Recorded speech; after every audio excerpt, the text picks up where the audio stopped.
যিসকল পৰমাত্মাৰ পুণ্যাত্মাসকলক যিহ ভক্তক ভগৱানে আহি লগ কৰে তেওঁলোকৰ মাজত এজন আদৰণীয় গৰীব দাস চাহেবদেৱ গাঁও চুৰাণী জিলা জৰ্জৰ হাৰিয়ানাৰ নিবাসী হয় আৰু তেখেতে ভগৱানক পাইছিলে পাছলৈ গৰীব দাস চাহেবদেৱে সেই পৰমাত্মাৰ পৰা প্ৰাপ্ত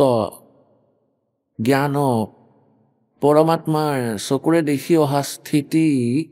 চকুৰে দেখা তাতে ওপৰৰ লোকত নৰকত আৰু অন্য স্থানত এই জীৱৰ সৈতে কেনেকুৱা